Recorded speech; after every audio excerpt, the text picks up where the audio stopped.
Mesdames et messieurs, une fois de plus, bonsoir. Nous sommes là pour la suite de notre séminaire biblique. Nous avons commencé avec la première session, la deuxième session, et là nous sommes à la troisième session. Je le dis afin que nous puissions avoir un ordre dans toutes ces sessions. Donc, à la première session, nous avons pu nous rendre compte que la Bible est vraie et nous avons apporté toutes les évidences. Et la Bible étant donc vraie, on s'est demandé pourquoi est-ce que, pendant que la mort terrorise tout le monde, pourquoi est-ce qu'on peut trouver des gens dans la Bible qui sont prêts à mourir, qui trouvent que mourir pour eux c'est un gain. Et nous avons donc trouvé que c'est parce qu'ils sont nés de nouveau qu'en principe ils trouvent que mourir est un gain. Et alors on s'est posé donc la question de savoir naître de nouveau même pourquoi. Pourquoi est-ce qu'il devrait naître de nouveau? Et en accord toujours avec Jean chapitre 4 verset 24, on a su que Dieu est esprit et que Dieu étant esprit a décidé de faire l'homme en accord avec Genèse chapitre 1 verset 26, et il a fait l'homme à son image. Dieu étant esprit ne pouvait faire l'homme que étant esprit lui-même, et que cet esprit il l'a mis dans un corps de chair qu'il a fait avec la terre en accord avec Genèse 2 verset 7, et à l'intérieur donc il a mis l'esprit de l'homme, et pour que tout ceci il devienne un être vivant, il a soufflé dans ses narines et l'homme est devenu un être vivant.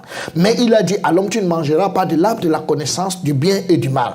Mais l'homme a désobéi et il a mangé l'arbre de la connaissance du bien et du mal, et ayant mangé l'arbre de la connaissance du bien et du mal, l'esprit de Dieu qui avait été soufflé est reparti. Ça veut dire que l'homme est mort spirituellement. Donc l'homme étant donc mort spirituellement aujourd'hui, il a donc commencé à faire des enfants, Genèse 5 verset 3, et les enfants qu'il va faire ne seront pas à la ressemblance de Dieu, mais seront à sa ressemblance. Ça veut dire qu'ils seront à la ressemblance d'Adam, c'est-à-dire spirituellement mort et ayant un cœur corrompu. Et alors nous-mêmes qui sommes aujourd'hui des êtres humains sur cette terre, nous venons aussi de cet être corrompu, en accord avec Actes chapitre 17 verset 26.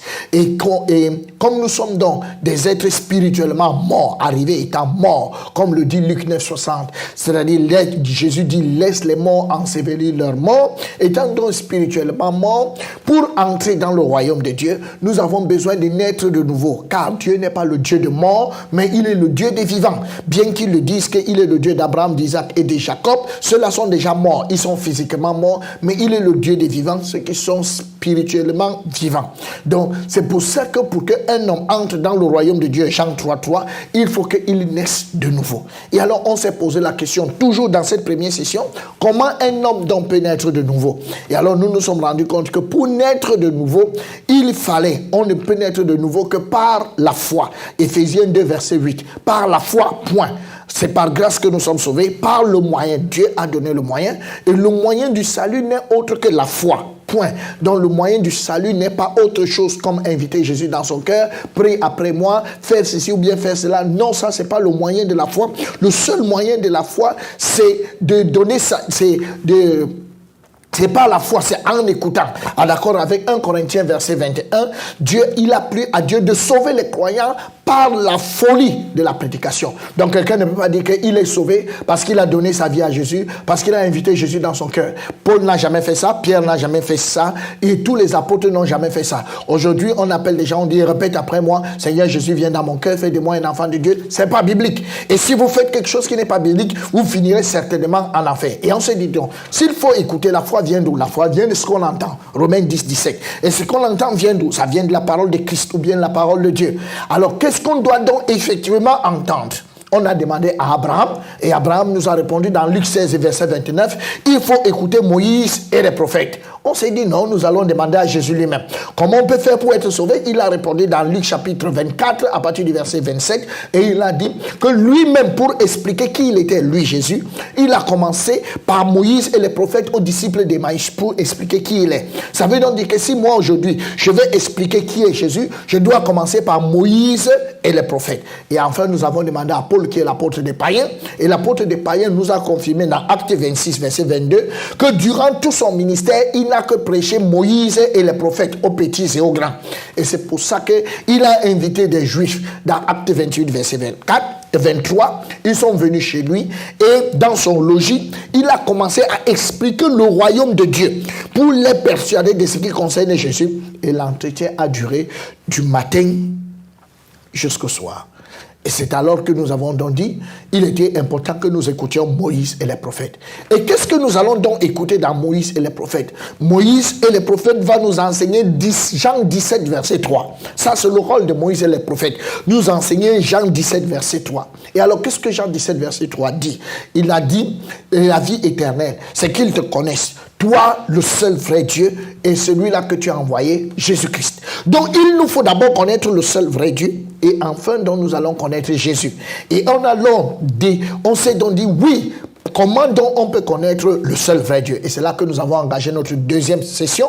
Et la deuxième session serait donc, pour connaître le seul vrai Dieu, il faut connaître le seul vrai Dieu à travers les faits historiques, c'est-à-dire que tout ce que Dieu a fait dans le passé, il faut connaître Dieu, on peut connaître Dieu à travers les faits historiques. Et Dieu s'est choisi un peuple sur cette terre.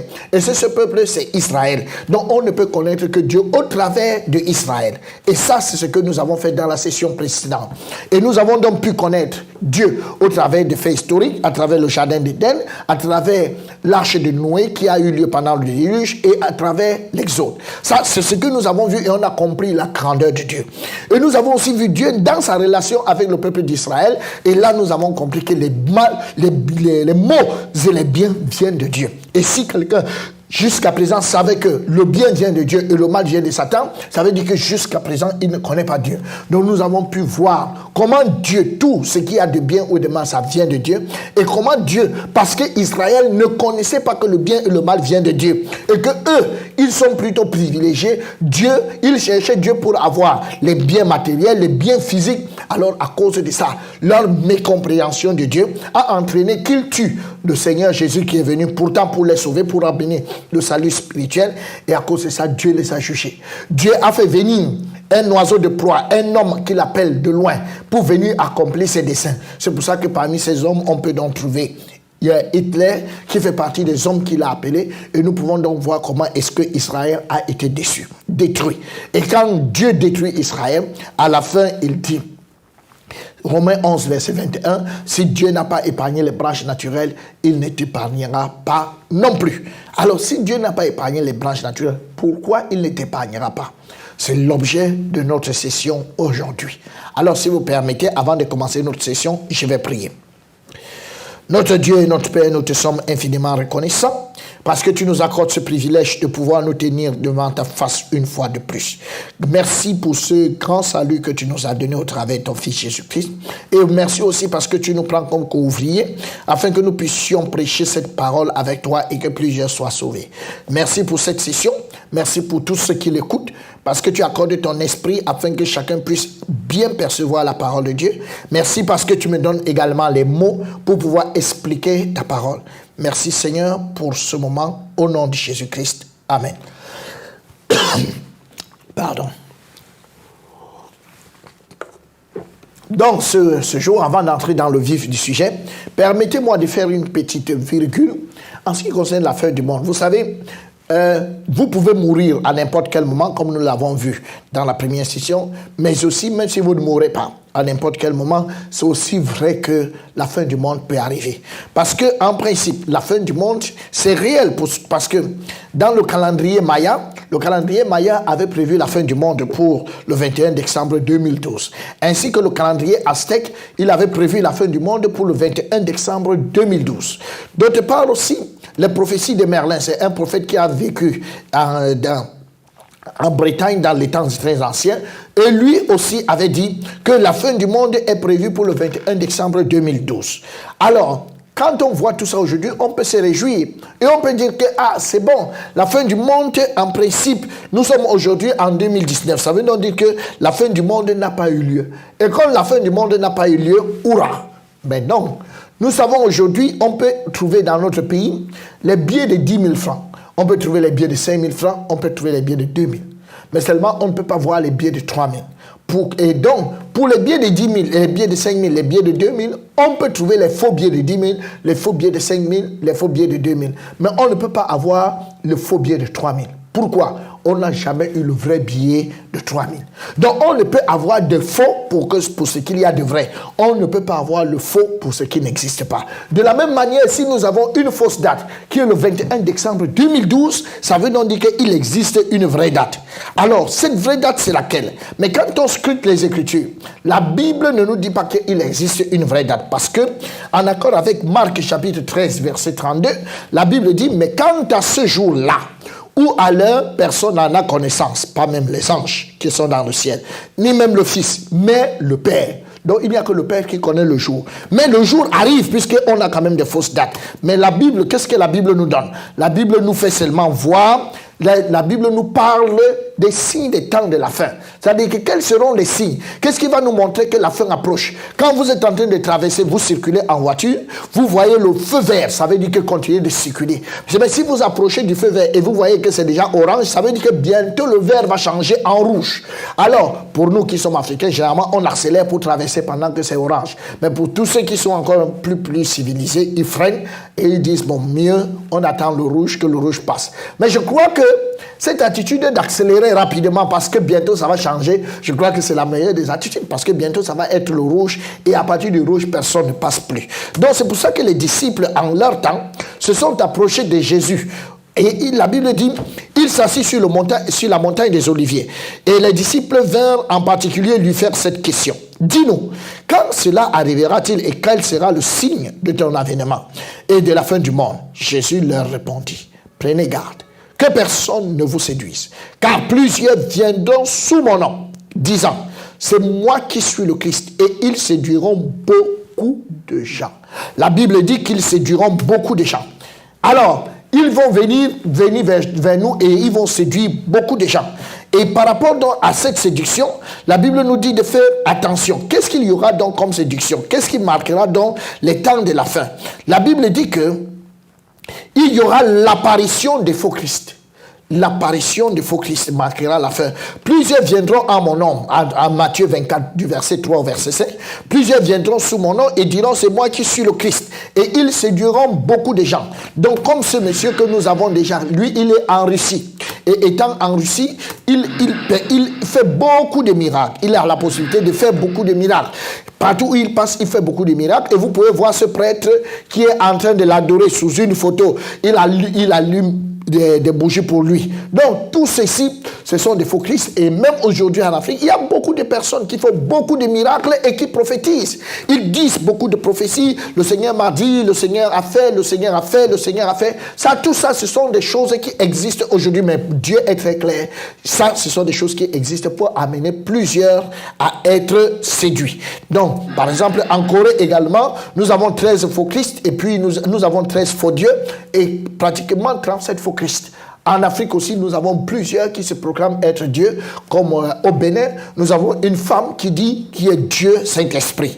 Alors, nous avons également dans le monde, nous avons Raël, c'est quelqu'un qui se dit Dieu parce qu'il incarne le mouvement raélien, il dit que Jésus était un raélien.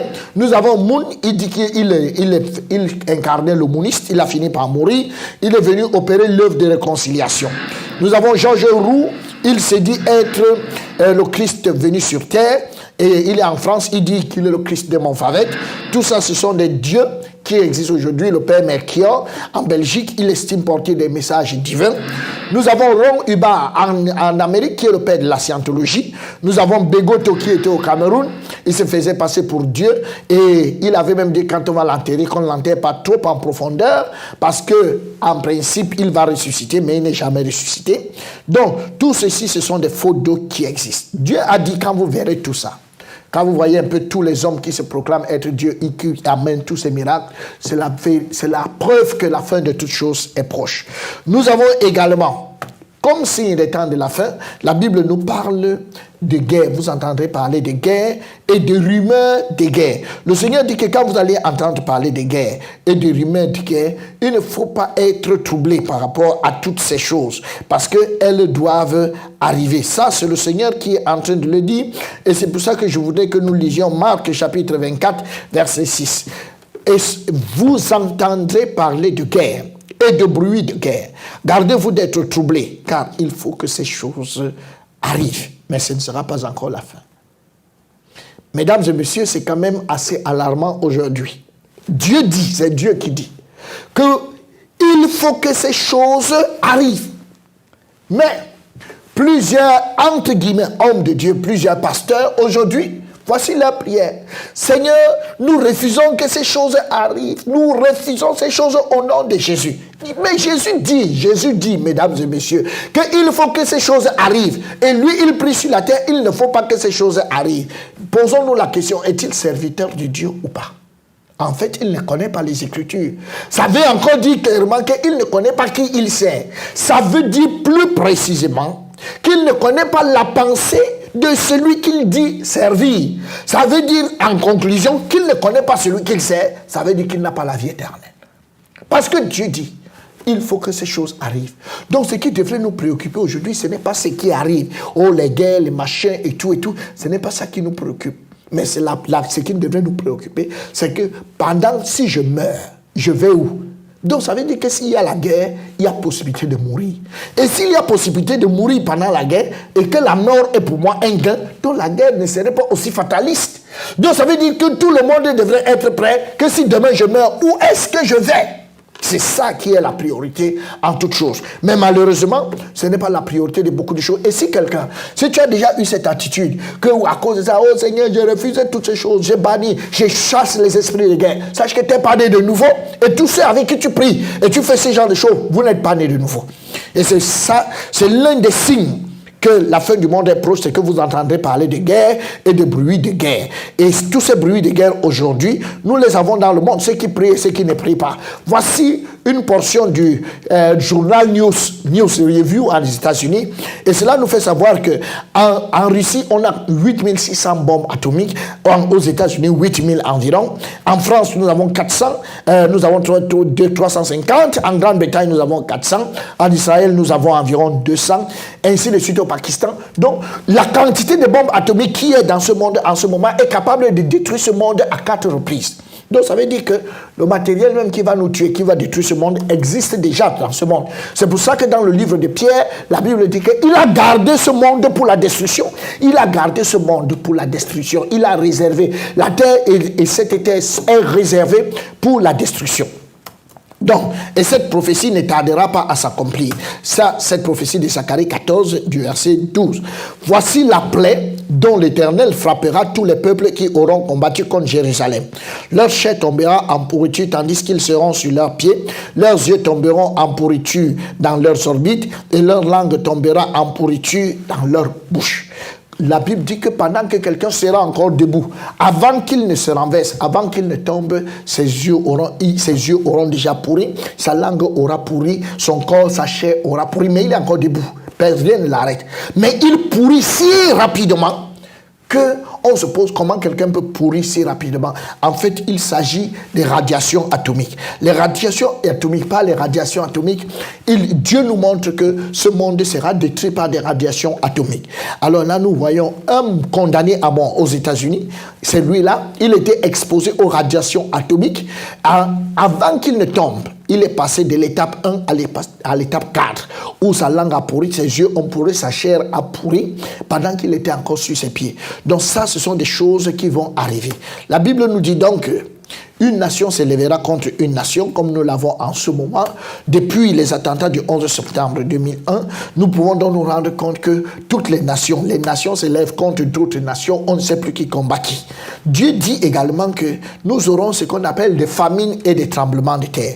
Donc en marge des famines, nous avons là des photos des famines qui sévissent au Soudan, en Éthiopie, et on peut se rendre compte que voilà un monsieur qui n'arrive plus à s'élever, un enfant, il ne peut pas s'élever à cause de la famine. Il est tout maigre à cause de la famine. On peut se poser une question, qu'est-ce qu'il a fait pour naître à cet endroit? Et qu'est-ce que toi tu as fait pour ne pas y naître? Nous voyons celui-ci, c'est la famine. Ils n'ont pas péché pour être dans la famine plus que les autres. Non, tout ça, c'est la famine. Ce sont des photos de la famille. Et Dieu a dit que quand vous verrez ça, sachez que la fin de toute chose est proche. Nous avons par exemple ici, nous avons ce jeune gars, cet enfant qui est sur cette photo. Et celui qui va prendre la photo va publier sur Internet. Et les internautes vont beaucoup l'apprécier et ont apprécié la photo. Il va même recevoir un prix. Mais après ça, un internaute va lui poser la question 2 mois plus tard. où est passé l'enfant. Il va retourner sur les lieux et va se rendre compte que l'enfant, il n'y a que la carcasse qui reste. Alors, cet enfant, immédiatement, lui-même le photographe, va se donner la mort parce qu'il ne peut supporter pas le chagrin. Alors, le PAM, le Programme alimentaire mondial, confirme que il y a 35 000 personnes qui meurent chaque jour de famine. Chaque jour de famine. La Bible nous parle également des tremblements de terre. Et là, nous voyons qu'en Indonésie, en 2005, nous avons eu un tremblement de terre et 200 000 personnes ont été tuées. En Chine, 100 000 personnes ont été tuées. Et au Chili, plusieurs personnes ont été tuées. Et tout ceci, et le nombre de tremblements de terre dans ce monde va croissant. Il y a même des tremblements de terre de faible amplitude, il y a des tremblements de terre de grande amplitude, il y a ce qu'on appelle les tsunamis, des tremblements de terre qui se passent dans la mer. Et ça fait que la mer se retire et les gens peuvent crier « waouh ». Et quand elle revient, elle a parfois 10 à 15 mètres de hauteur et elle traverse son lit pour se retrouver au moins à 3, 4, 5 kilomètres en ravageant tout ce qu'elle trouvait sur son passage. Donc tout ceci, ce sont les dégâts qui sont causés par les tremblements de terre. Et les tremblements de terre marquent la fin des temps. Nous avons le réchauffement climatique aujourd'hui. Pour une petite pluie, on peut voir des inondations. Et pourquoi on voit des inondations? Parce qu'en principe, le niveau de la mer a augmenté à cause de ce que les icebergs qui sont dans les pôles nord, les grands glaciers qui sont dans le pôle nord et le pôle sud, à cause du réchauffement climatique, a commencé à fondre. Et cela a augmenté le niveau de la mer. Donc à cause de tout ça, ceci marque la fin du monde qui est proche. Et nous avons également, comme signe la fin du monde, l'augmentation des catastrophes. C'est pour ça que nous pouvons voir aujourd'hui des nouvelles maladies, des développements de nouvelles maladies, telles que le sida, telles que la grippe aviaire, telles que l'Ebola. Et tout ceci, c'est la démonstration que la fin de toute chose est proche. Nous avons également le refroidissement de l'amour. Le refroidissement de l'amour, ceci est dû à ce que nous sommes aujourd'hui dans un monde, même quand vous voulez aider quelqu'un, il n'est pas prêt.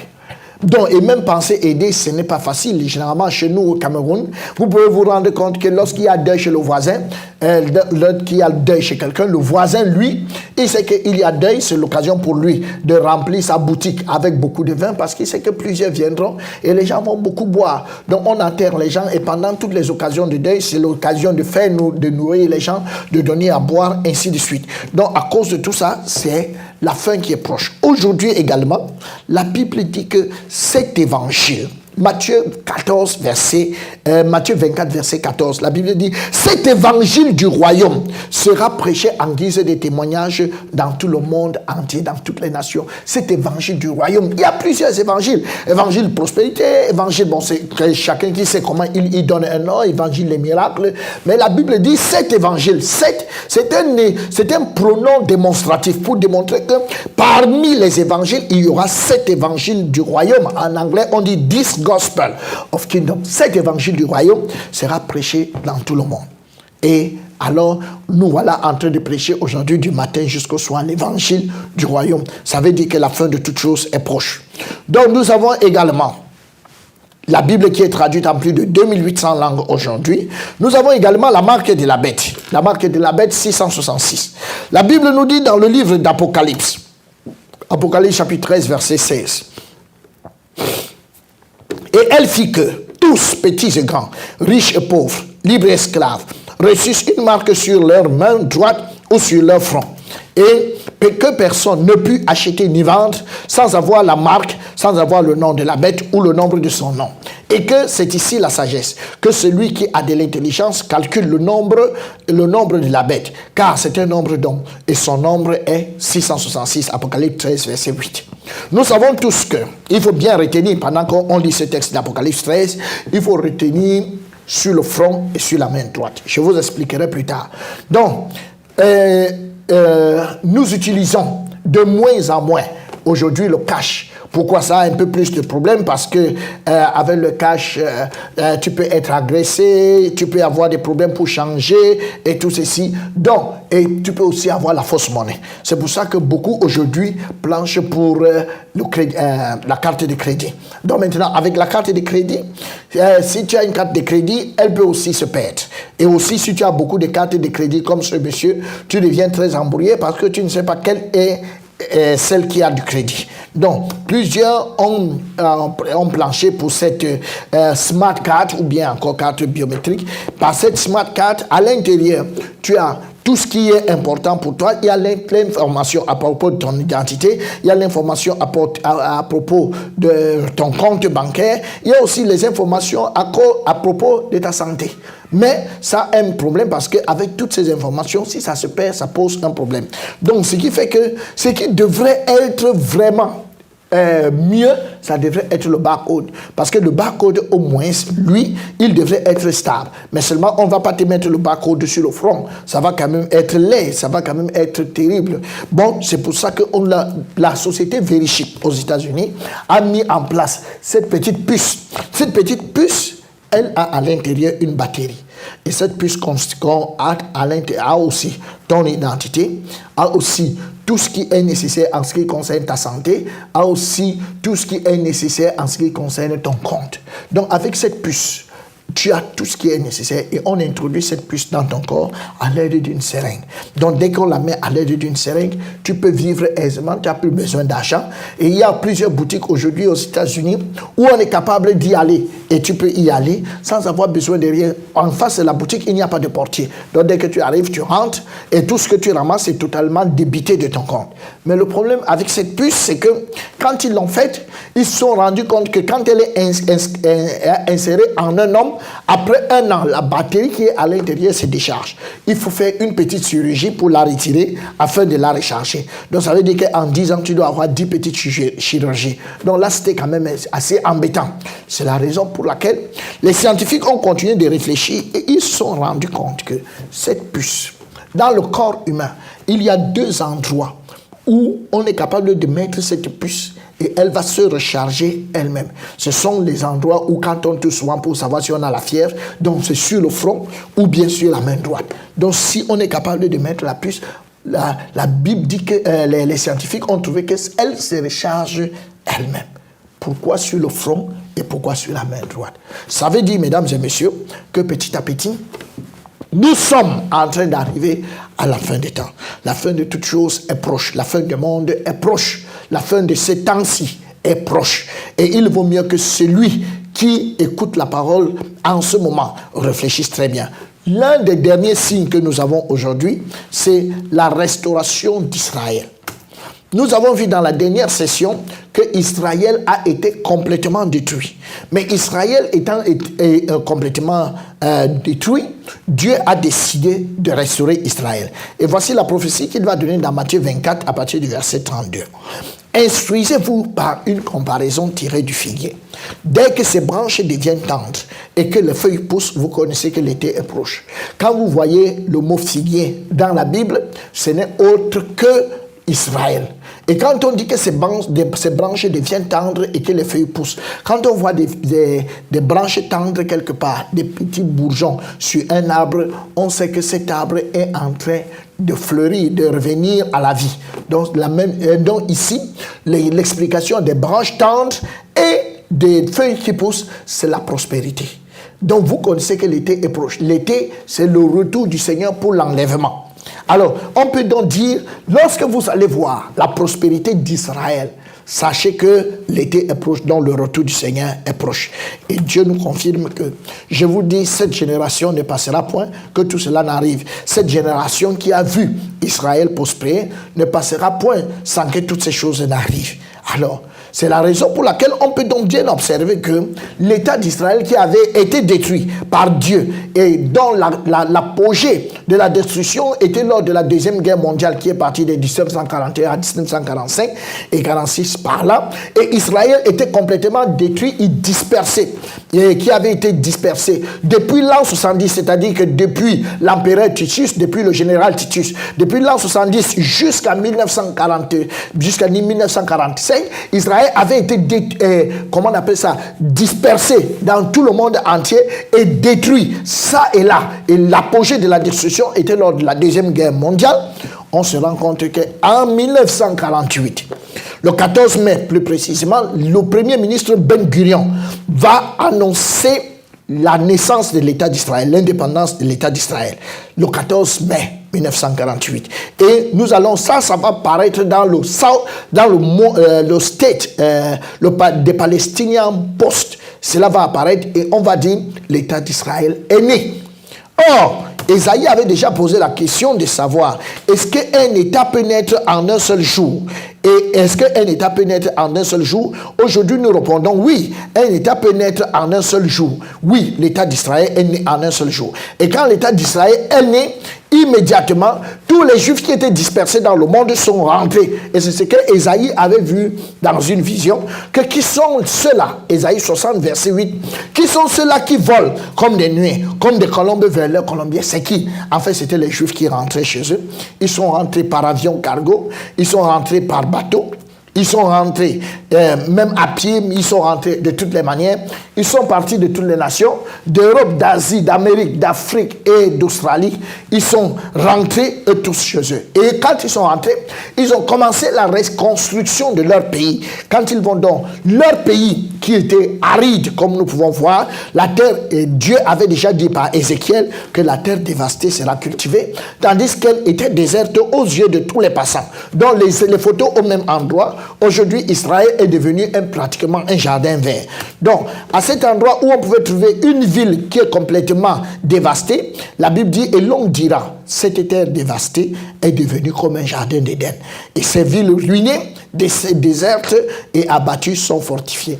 En fait, Israël aujourd'hui, vous pouvez trouver la plus grande quantité de fruits qui existent au monde, alors que ce n'était qu'un désert, et les villes sont devenues fortifiées, comme vous pouvez voir l'état d'Israël aujourd'hui. Donc nous pouvons trouver que les villes sont vraiment rebâties, parce que Ézéchiel avait justement dit dans Ézéchiel 36, et les nations qui resteront autour de vous sauront que moi, l'Éternel, j'ai rebâti ce qui était abattu et planté ce qui était dévasté. Moi, l'Éternel, j'ai parlé et j'agirai. Donc, il a parlé et il agira. Donc, on peut constater aujourd'hui que l'État d'Israël, qui était un État dispersé, est aujourd'hui réuni, c'est restauré. L'État d'Israël, qui était aujourd'hui, qui a subi l'Holocauste, est aujourd'hui un État puissant. Et l'État d'Israël, qui était une terre aride, est devenu aujourd'hui une terre fertile. Toutes ces grandes compagnies que vous pouvez voir aujourd'hui sont des compagnies, sont les nations, sont des compagnies qui appartiennent à Israël. Et aussi, ces hommes puissants que vous pouvez voir aujourd'hui, c'est-à-dire que ce soit Wolfgang Amadeus Mozart, le Twin et tout ça, Beethoven, Alan Crispin, Steven Alan Spielberg, Albert Einstein, toutes ces personnes aujourd'hui sont des descendants, sont des personnes qui descendent d'Israël. Et on peut aussi comprendre par là que le temple qui avait été détruit sera rebâti. Ça, c'est un verset qui nous annonce le rebâtissement du temple. On me donna un roseau semblable à une verge en disant, lève-toi et mesure le temple de Dieu, l'autel et ce qui y adorent. Mais le parvis extérieur du temple, laisse-le en dehors et ne le mesure pas, car il a été donné aux nations et elles fouleront aux pieds la ville sainte pendant 42 mois. Donc, pendant les 7 années de tribulation, en fait, le temple aura été reconstruit. Nous verrons ça plus tard et il sera encore utile. Donc, si vous entendez que la reconstruction du temple a lieu, sachez que les contractions pour la fin du monde ont commencé, parce qu'une femme peut être enceinte, mais lorsque les contractions commencent, ça veut dire qu'elle va bientôt accoucher. Si vous entendez la reconstruction du temple, ça veut dire que les contractions ont commencé, la fin est presque là. Donc, en fait, le retour du Seigneur est presque là. Donc, récapitulons un peu. Nous pouvons donc comprendre que dans Deutéronome 28, 1500 ans avant Jésus-Christ, la destruction d'Israël, la dispersion d'Israël, la destruction d'Israël et l'Holocauste avaient été annoncés. Quand Jésus arrive en l'an 70, pendant son ère, en l'an 33, il le redit. Il réplique les mêmes choses, toutes les destructions, toutes les malédictions qui avaient été prononcées contre Israël. Il les redit en l'an 33, dans le livre de Matthieu. Et toute cette destruction prend effet à partir de l'an 70 après Jésus-Christ. Et elle va courir jusqu'à 1948 après Jésus-Christ. Donc jusqu'après la Deuxième Guerre mondiale. Donc Israël sera détruit. Donc toute cette partie s'est accomplie. De même, la restauration d'Israël sera annoncée en Ézéchiel, c'est-à-dire 600 ans avant Jésus-Christ. Et sa restauration donc va courir de 1948 à nos jours. Donc, la restauration d'Israël a déjà eu lieu. Ça veut dire que la Bible est finie. si la Bible est finie, on peut donc récapituler ainsi, en disant, Jésus est venu il y a de cela 2000 ans. De là, du temps où Jésus est venu, jusqu'au temps où il va revenir, c'est-à-dire pour l'enlèvement, on appelle ça le temps des chantiers. C'est le temps où vous et moi, en tant que non-juifs, avons la possibilité d'être sauvés. C'est l'âge de la grâce, parce que pendant ce temps, les Juifs, eux, ils n'y croient pas. Donc, et quand Jésus va revenir, donc, il va revenir, il va enlever tous ceux qui sont nés de nouveau. Ayant enlevé tous ceux qui sont nés de nouveau, ils iront avec lui afin d'éviter les 7 années de tribulation. Pendant les 7 années de tribulation, ils seront divisés en deux. Il y aura les premiers 3 ans et demi. Pendant ce temps, il y aura une fausse paix dans le monde et on va établir le gouvernement mondial. Et maintenant, et le temple aussi sera rebâti. Pendant la deuxième partie de la deuxième partie de cette année de tribulation, la marque de la bête va devenir obligatoire et il y aura la grande tribulation. Et pendant la grande tribulation, donc, l'Antéchrist va tuer près de 144 000 Juifs qui auront cru pendant ces 3 années et demie à cause des 2 oliviers, c'est-à-dire des 2 messagers que Dieu va envoyer.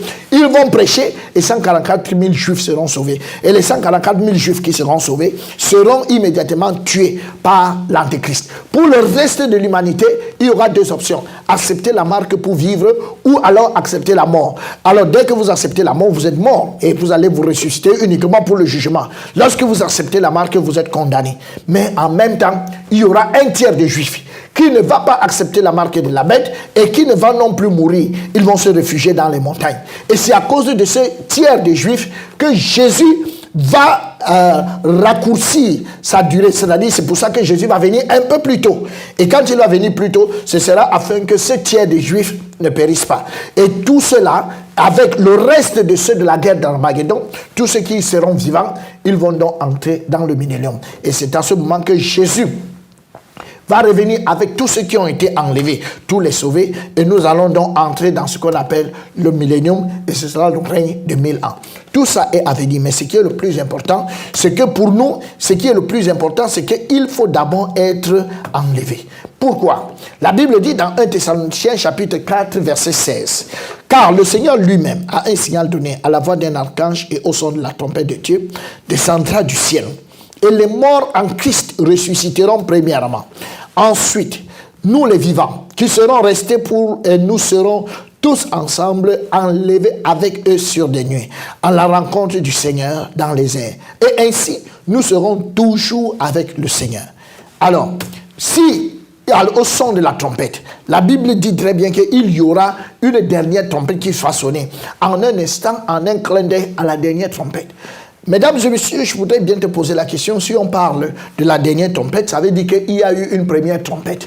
Où est la première trompette et où est la dernière trompette? Si tu n'as pas écouté la première trompette, tu ne peux pas écouter la dernière. Parce que la première trompette est la trompette du rassemblement. Ça, c'est comme ça que ça s'est passé au temps de Moïse, avec les Juifs. La première trompette est la trompette du rassemblement et la deuxième trompette, la dernière trompette est la trompette pour le départ. Donc, si tu n'as pas écouté la première trompette, tu ne vas pas te rassembler. Ce qui veut donc dire que tu ne pourras pas prendre le départ. Donc, c'est pour ça que la première trompette est importante. Et cette première trompette, c'est le message de l'évangile que nous sommes en train d'apporter en ce moment, que je suis en train d'apporter en ce moment. Il faut que tu l'entendes et que tu le comprennes. Une fois que tu l'as compris, tu es rassemblé. Dieu te met avec les autres nés de nouveau dans ce qu'il appelle son église. Et ainsi, vous pouvez attendre la dernière trompette pour le déplacement. Donc, la première trompette va se faire. Une fois que la dernière trompette va se faire, Jésus lui-même, il descendra des cieux. Et quand il va descendre des cieux, tous ceux qui sont nés de nouveau seront enlevés. Ils seront enlevés. Dieu n'a pas dit que quand il viendra, il va faire une grande réunion sur la terre. Il va appeler tous les pasteurs, tous les leaders d'église. Et il va leur dire que mes chers serviteurs, est-ce que vous pouvez me donner vos listes? La liste des gens dans vos églises que je peux enlever. Donc, alors chaque serviteur va dire, donc voici ma liste, voici ma liste. Non! Personne ne sera concerné. Ne pourra être enlevé que celui qui est né de nouveau. Si tu es né de nouveau, tu es enlevé. Si tu n'es pas né de nouveau, tu ne seras pas enlevé. Ça, c'est pas possible. C'est pas possible. Dieu ne demande pas deux choses. Jean chapitre 3, verset 3. Il dit, si tu es né de nouveau, À moins qu'un homme ne naisse de nouveau, il ne peut voir le royaume de Dieu. Si vous êtes né de nouveau, vous serez enlevé. Si vous n'êtes pas né de nouveau, vous ne pourrez pas être enlevé. Et la question donc, quand nous pouvons regarder cette image, on se rend compte que ceux qui ne sont pas enlevés sont tellement nombreux plus que ceux qui ont été enlevés.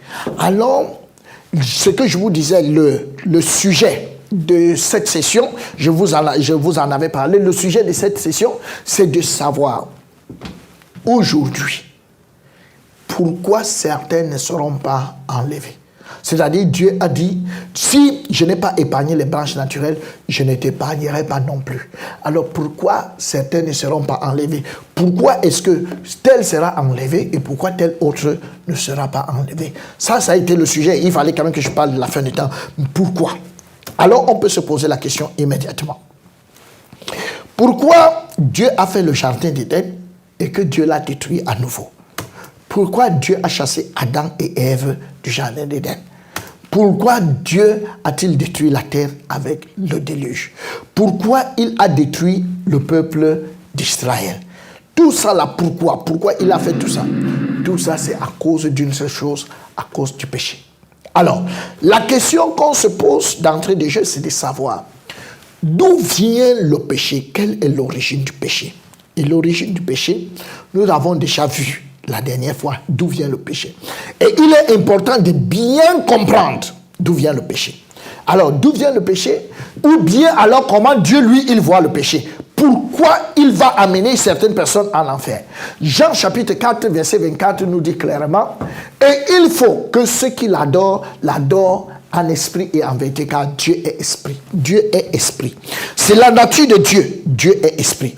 Et il faut que ceux qui l'adorent, l'adorent en esprit et en vérité. Et alors, on peut bien se poser la question de savoir, pourquoi est-ce que Dieu peut dire une telle parole? En fait, il peut dire une telle parole parce que, excusez-moi un peu, parce que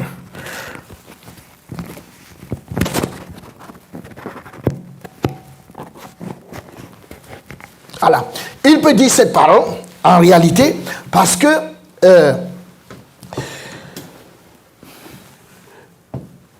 quelqu'un est capable d'adorer Dieu, mais l'adorer plutôt ça n'est que par la chair. Mais Dieu est esprit.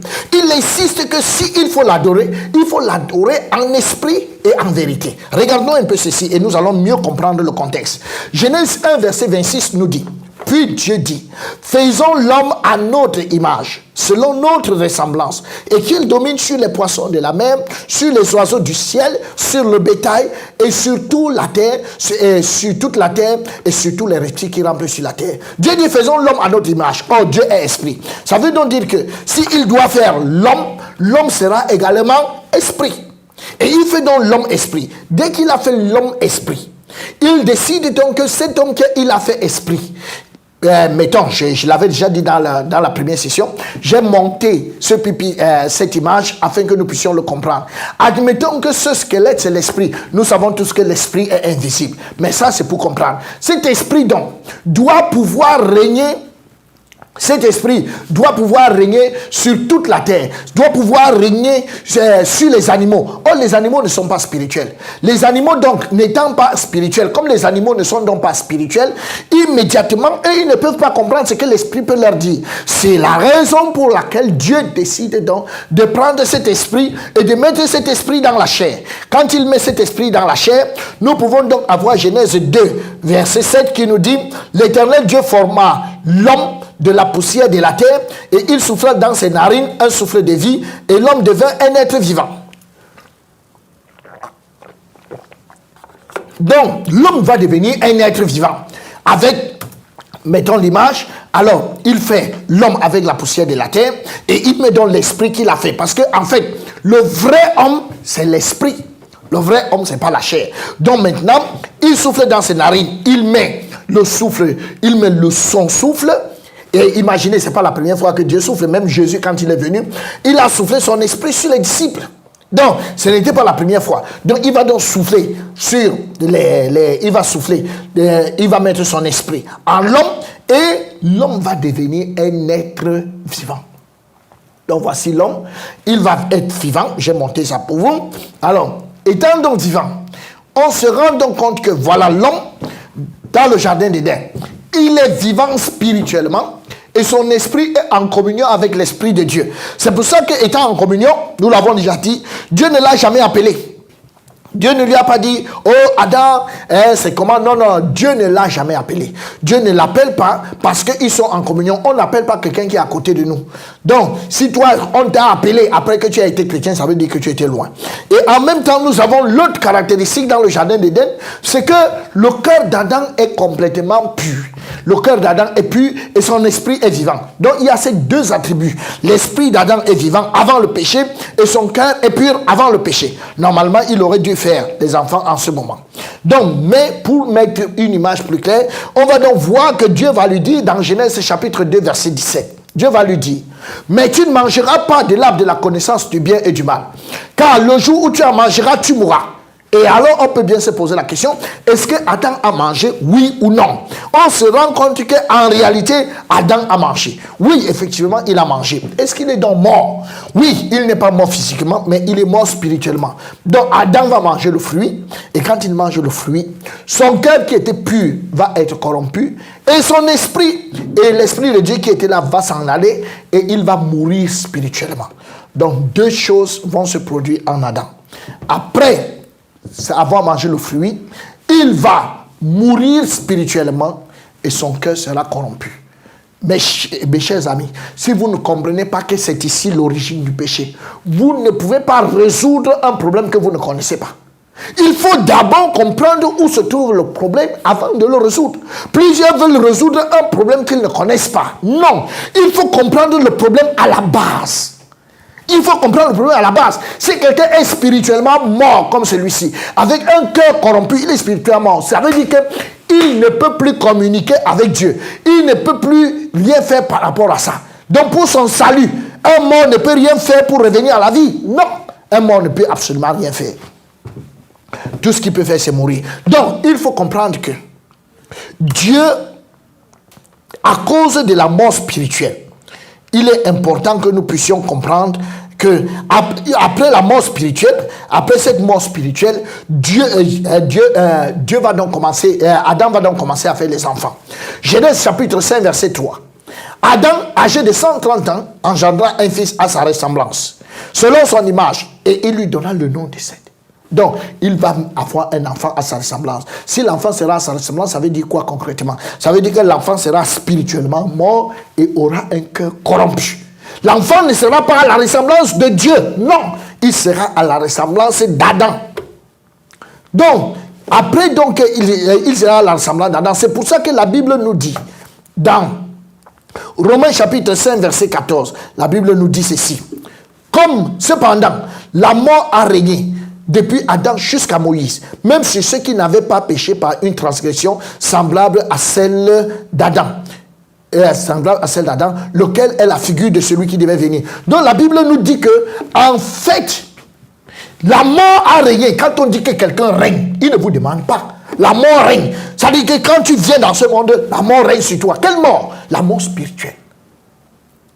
Ce n'est pas la mort charnelle, dans la mort règne, puisque la mort charnelle, la mort physique va venir plus tard. Donc la mort spirituelle règne depuis Adam jusqu'à Moïse. Bon, malheureusement, ça ne s'est pas arrêté. La Bible dit que cette mort a continué, même sur ceux qui n'avaient pas péché par une transgression semblable. Qui sont ceux-là? En fait, qui sont ceux-là? C'est de nous qu'il s'agit. Donc nous n'avions pas péché par une transgression semblable à celle d'Adam. Mais malheureusement, la mort nous a atteints. Et je voudrais vous dire que Dieu lui-même confirme en ce qui concerne la mort spirituelle dont je vous parle. C'est pour ça que lui-même, quand il parle, quand Jésus est venu, la Bible nous dit que Jésus pouvait donc dire. Mais Jésus lui dit, laisse les morts ensevelir leurs morts. Et toi, va annoncer le royaume de Dieu. Quand Jésus parle de mort ici, il s'agit de quelle mort? Il s'agit de mort spirituelle. Les morts spirituels sont vivants charnellement et sont capables d'enterrer ceux qui sont morts physiquement. Et ici, il parle de ça, les morts spirituels. Et ça ne peut pas être les morts physiques, puisque si c'était les morts physiques ne peuvent rien faire. Mesdames et messieurs, je suis extrêmement choqué parce que le problème de cette mort n'est pas très bien expliqué par les serviteurs de Dieu. Et parce que ce n'est pas bien expliqué, Chacun s'en fout et prend ça à la légère. C'est pour ça qu'on peut aussi résoudre ce problème à la légère. Parce que quand tu comprends bien la profondeur d'un problème, alors tu peux mieux le résoudre. La Bible parle de la mort physique, la mort spirituelle. Et c'est cette mort spirituelle, c'est à cause de cette mort spirituelle que Dieu dit, il faut que vous naissiez de nouveau. Pourquoi?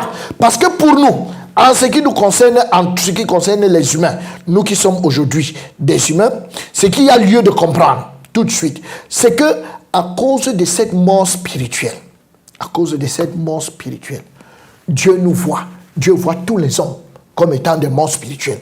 Il nous voit comme des morts. Il ne va pas ajouter mort spirituelle, mais il nous voit comme des morts. La Bible nous dit donc, Romains 5, verset 12.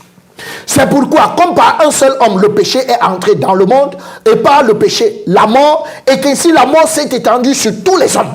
La mort s'est étendue sur tous les hommes. Donc tous les hommes viennent là-dedans parce que tous ont péché. Donc la Bible dit que Dieu nous voit tous comme étant des morts. Nous sommes tous des morts. Et Actes chapitre 17, verset 26 dit, il a voulu que tous les hommes sortis d'un seul sang. Nous sommes tous sortis d'un seul sang. Le sang de qui? Le sang d'Adam. Donc ainsi, la mort spirituelle qui est entrée en Adam s'est étendue sur tous les hommes, sur nous tous qui sommes sur la terre, petits et grands, riches et pauvres, de n'importe quelle nation. Donc, on peut donc conclure clairement que tout homme est pécheur. Tout homme. Mais dans ce monde étant pécheur. Donc ce n'est pas juste de dire que c'est parce qu'un homme a péché qu'il est devenu pécheur. C'est faux. Ce n'est pas parce qu'un homme a péché qu'il est devenu pécheur.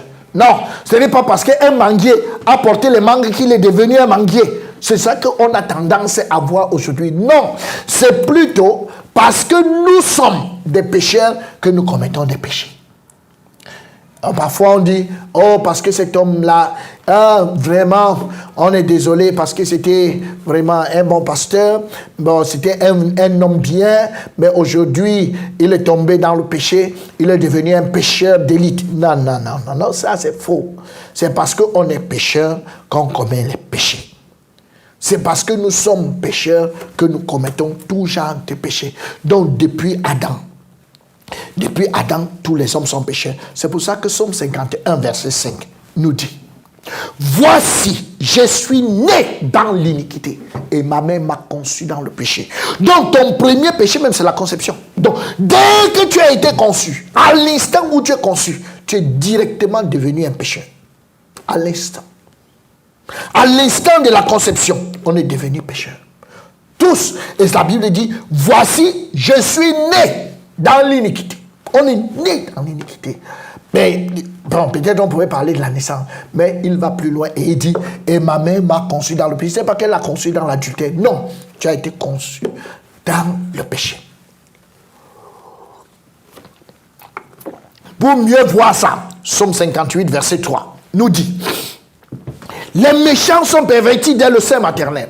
Les menteurs s'égarent au sortir du ventre de leur mère. Tous les méchants sont pervertis. On dit pervertis. Pervertis, ça veut dire, quand on te dit que tu es en train de pervertir tes voix, c'est que tu les rends de plus en plus mauvais. Donc la Bible dit que les méchants sont pervertis dès le sein maternel. Donc dès le sein, dès qu'il est conçu, au fur et à mesure qu'il grandit, il devient de plus en plus mauvais. Dès qu'il sort, la Bible dit que c'est le méchant qui est sorti. Vous-même, allez en tirer les conclusions. Quand nous voyons ici, cette maman, elle dit que là où elle est là, dans son ventre, il y a un ange. Oh mon ange, oh mon toutou, oh mon nounours. Non. Dieu aussi lui-même il parle du rôle du ciel. Il dit, les méchants sont pervertis. Donc dans le ventre de cette femme, Dieu voit lui, il voit un méchant qui est dans ce ventre-là. Un méchant. Et allez savoir si un méchant entre au ciel. Donc, et nous allons donc ici, dans le ventre, quand il sort, la Bible dit que c'est un menteur. Pourquoi? En même temps qu'il est il est dans le ventre, il est spirituellement mort, étant dans le ventre, spirituellement mort. Et dès qu'il sort du ventre, la Bible nous dit que là, nous sommes avec un menteur. Et la Bible dit, il s'égare au sortir du ventre. Alors si quelqu'un est donc égaré, il est égaré, qu'il va donc où? Donc Dieu me voit. Il faudrait que tu saches, toi qui m'écoutes, qui n'es pas né de nouveau, peu importe là où tu vas. On ne parle pas d'église, si on ne parle pas de congrégation, on ne parle non plus de ton pasteur. Tout ce dont on parle ici, c'est dans ton état. Il faudrait que tu comprennes que dans cet état, tu es spirituellement mort, Et que pour Dieu, tu es, depuis la conception, tu es spirituellement mort. Et étant arrivé dans ce monde, tu es également, tu vis en tant qu'un mort spirituel. Donc Dieu me voit, Dieu te voit comme un impur et un égaré. Et il pose la question. Job chapitre 15, verset 14. Il dit, qu'est-ce que l'homme pour qu'il soit pur? Celui qui est né de la femme peut-il être juste? Quelle question! Moi, je sais que la grammaire m'a enseigné que lorsque il s'agit d'un animal, on dit qu'est-ce que. Lorsqu'il s'agit d'une chose, on dit qu'est-ce que. Et lorsqu'il s'agit d'un homme, on dit qui est-ce qui. Mais Dieu, dans sa grammaire, il dit qu'est-ce que l'homme? Qu'est-ce que? L'homme, c'est quoi? L'homme, c'est quel truc? L'homme, c'est quel machin? C'est-à-dire que quand un homme se vante, l'homme, c'est quoi? Ça, c'est Dieu qui dit. Qu'est-ce que l'homme? Pour qu'il soit pur. Et il pose la question, celui qui est né de la femme peut-il être juste? Il voulait qu'on naisse d'où? En fait, le fait même qu'on soit né de la femme, ça pose problème. C'est notre premier péché. Il pose donc la question que celui qui est né de la femme, est-ce qu'il peut être pur? Est-ce que vous pensez qu'un type, un machin qui est né d'une femme, excusez-moi pour l'expression, est-ce qu'il peut être pur? Bon, qu'est-ce qu'on va faire? On rentre dans le ventre pour renaître comment? Il pose la question une deuxième fois, Job 25, verset 4. Comment l'homme serait-il juste devant Dieu? Comment celui qui est né de la femme serait-il pur? Il demande comment. Bon, en fait, si vous n'avez pas de réponse, sachez quand même que vous allez en enfer. Donc, avec l'homme, c'est comme une semence. Nous avons une semence de pomme, une graine. Dès qu'on la plante, elle donne droit à un arbre. Et l'arbre, plus tard, porte du fruit. Et ce fruit, si le fruit de ce pommier est acide, c'est parce que la graine était acide. Elle n'est pas devenue acide en route. De la même manière, il y a la semence du péché qui est plantée. La semence du péché donne naissance à un pécheur, ou bien encore à un péchetier, donne naissance à un pécheur. Et le pécheur est l'arbre. Et plus tard, il va porter du fruit, qu'on appelle les péchés. Donc l'homme, il est né de la semence du péché, et plus tard, il porte les fruits qu'on appelle le péché. Donc l'homme a la semence du péché dans son cœur, la semence qui lui vient d'Adam s'est plantée dans son cœur, et maintenant, au fur et à mesure qu'il grandit, il porte du fruit. Il porte du fruit, et lequel fruit on appelle les péchés. Et donc les péchés sont donc les fruits du péché. C'est pour ça que Dieu peut donc dire, Proverbe 26, verset 25, ne te fie pas à un homme. Lorsqu'il prend une voix douce, ne le crois pas. Ne crois pas à un homme qui prend une voix douce. Pourquoi? Il y a 7 abominations dans son cœur. 7. 7 abominations sont dans son cœur. Ne le crois pas. Dit le Seigneur. Pourquoi? Le cœur de l'homme est tortueux par-dessus tout.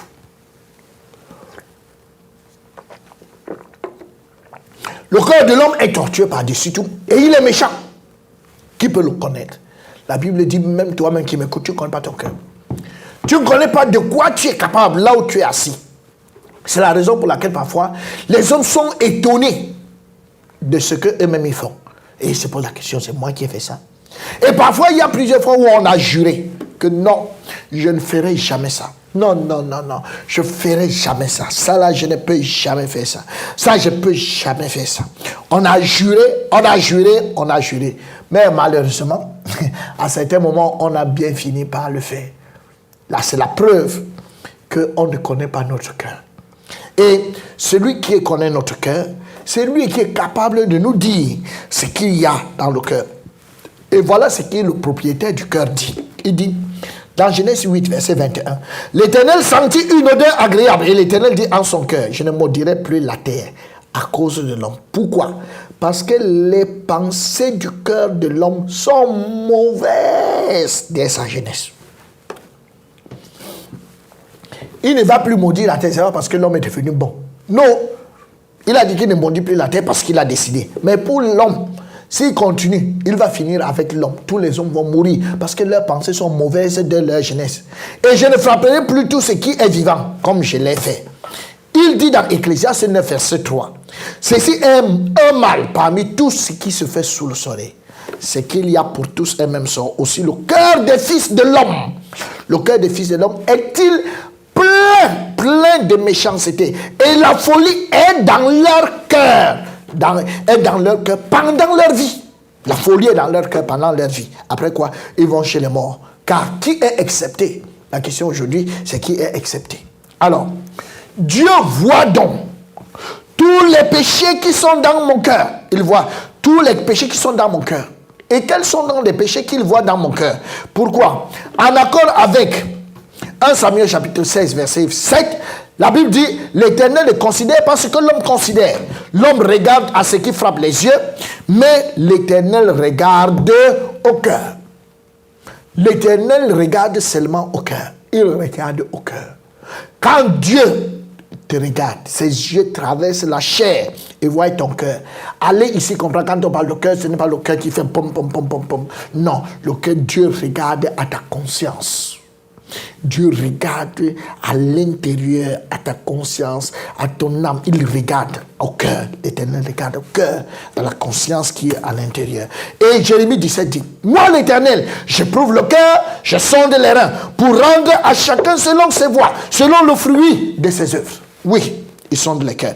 Alors, Dieu décide donc de diagnostiquer nos cœurs. Et quand il diagnostique nos cœurs, qu'est-ce qu'il voit à l'intérieur du cœur? Marc chapitre 7, verset 21. Il dit, car c'est du dedans, c'est du cœur des hommes que sortent les mauvaises pensées, les adultères, les impudicités, les meurtres, les vols, les cupidités, les méchancetés, la fraude, le dérèglement, le regard envieux, la calomnie, l'orgueil, la folie. C'est Dieu qui diagnostique. Il ne te demande pas ton avis. Il te dit ce qu'il y a dans ton cœur. Il dit, toutes ces choses mauvaises sortent du dedans. Et c'est ça qui souille l'homme. Il n'a pas dit, c'est les choses du dehors qui souillent l'homme. Je suis parfois très surpris, parce que dans beaucoup de prédications, on estime que ce sont les choses du dehors qui souillent l'homme. Non, non, non, non. Ce sont les choses qui sont à l'intérieur. Allez faire une petite expérience. Dans les années 1900, ou bien dans les années 1800, en Afrique, on ne portait pas trop des habits. Les gens étaient en particulier nus, ça et là. Mais allez savoir, il n'y avait pas les divorces comme aujourd'hui. Il n'y avait pas l'impudicité telle qu'on regarde aujourd'hui. Alors que les gens n'avaient pas d'habits. C'est dire quoi? C'est dire que ce n'est pas le problème d'habits. Mais c'est que les cœurs ont subi une évolution à la fin de 7 ans. Donc, tel que le dit Timothée, dans le livre de Timothée, dans les derniers temps, les hommes deviendront fanfarons, les hommes deviendront méchants, amis de l'argent, adultères. Donc, tout ceci, c'est à cause des derniers temps. Donc, la Bible nous dit donc que voici ce qu'il y a dans le cœur d'un homme. Dans le cœur d'un homme, il y a, on ne te demande pas, il y a là-dedans les mauvaises pensées, les adultères, les impudicités, les meurtres, les vols, les cupidités, les méchancetés, la fraude, le dérèglement, le regard envieux, la calomnie, l'orgueil, la folie. Peut-être tu discutes et tu dis, ah, là, Pasteur Boba, vous exagérez un peu. Je vais te dire et je vais poser une question. Pour te montrer qu'est-ce qu'il y a dans ton cœur, pour que tu comprennes de quoi je parle.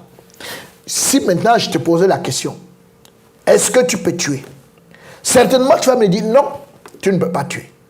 Mais si tu as des enfants, ou bien tu as un père, une mère et des enfants que tu aimes et la femme que tu aimes, admettons que tu sois sorti de ta maison et que tu rentres chez toi le soir et des gangsters, des bandits sont entrés chez toi, 2 bandits armés. Ils sont entrés chez toi, parmi les 2, il y a un qui a une arme. Bon, l'autre a une arme blanche. Et arrivé chez toi, ils ont tué ton père, ils ont tué ta mère, et maintenant ils veulent violer ta femme et tuer tes enfants. Mais seulement ils ont oublié la porte de la maison ouverte. Donc toi tu arrives à petits pas et ils ne savent pas. Pendant que ta femme se bat, bien ton mari, pendant qu'elle se bat, son pied tape l'arme qui était accrochée, et l'arme vient tomber à tes pieds. Toi, tu es debout à la porte. Qu'est-ce que tu vas faire? Certainement, tu prendras l'arme et tu vas descendre les bandits. D'ailleurs que si tu ne le fais pas, c'est déjà un péché et c'est réprimé par la loi. Non d'assistance à personne en danger. Deuxièmement, si tu le fais, Dieu ne connaît pas ce qu'on appelle la légitime défense. Ce qui est clair, tu auras tué. Et pourquoi tu auras eu la capacité de tuer? C'est parce qu'en toi, il y a les prédispositions. Tu as le matériel requis pour que tu sois capable de tuer un homme. Lesquelles dispositions Jésus n'avait pas? Il ne pouvait pas tuer parce qu'en lui, il n'y avait pas ces prédispositions. Raison pour laquelle il ne pouvait pas tuer. Mais toi, tu tues parce que tu as ces prédispositions.